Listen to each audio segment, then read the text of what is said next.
Schultz and Howatt go at it.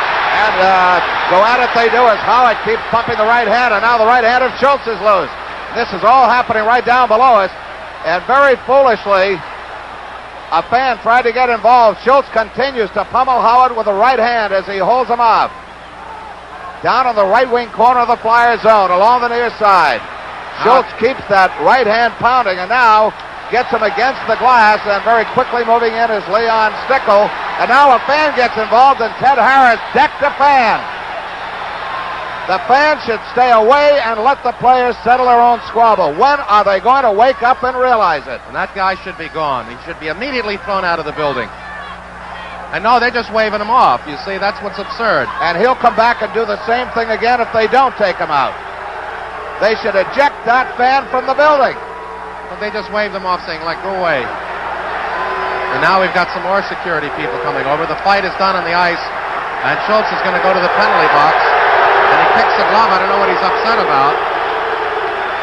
And he's talking to Dave Newell, but he ought to go to the box. Or unless he's been thrown out of the game. No, he's coming to the box. But he went over halfway and circled to the far side. I thought he was heading to the far bench. Had a few words for the Islanders bench, I'm quite sure. So he and Howatt went at it. They each ought to get 5. But again, one fan took a poke at Schultz, another fan took a poke at Harris, and the police don't eject them. It's incredible. And that's the thing that continues to make fans get involved in players' action. They should be gone. Disorderly person and gone. But they don't. All right, now these penalties come at 13-11, and we might point out that the Islanders are putting it to the Flyers so far. With 6:49 remaining in the second period, they're out skating, they're out shooting, they're out hustling, they're out hitting.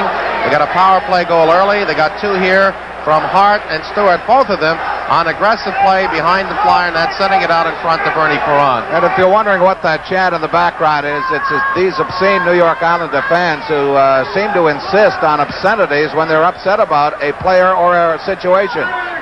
We're going to have a long lack of class. A lack of class by these Islander fans. They're strictly Bush when it comes to being good fans. Dave gets 2 for high sticking and 5 for fighting. That's the Flyers' 9th and 10th penalties. Gary Howatt, 5 minutes for fighting. And Howatt gets 5 minutes for fighting. So what that sets up is another power play opportunity for the Islanders. 6:49 remaining, second period. 3-0 New York. Don Selesky goes over to have a few words with him. Again, on this fan interference situation, if the glass were high enough, Gene, this could not be possible. Well, I just am amazed that with all the security here, that a fan who takes a poke and gets involved in a game is just shoved off and not told to get out of here. Now, I guess with Dave, with 7 minutes on penalties and only 6:49, he's going to the, I guess Dave Newell told him. Now, some nitwit just threw a can or a cup of beer over the glass at Schultz, but hit the linesman Leon Stickle instead.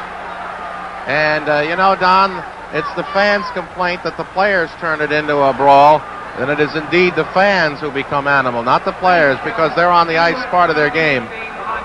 Derek Sanderson earlier this year was asked about this very situation. He said, don't look at us and call us animals. He said those 15,000, 16,000 people in the seats, they're the real animals, and I think he said it right.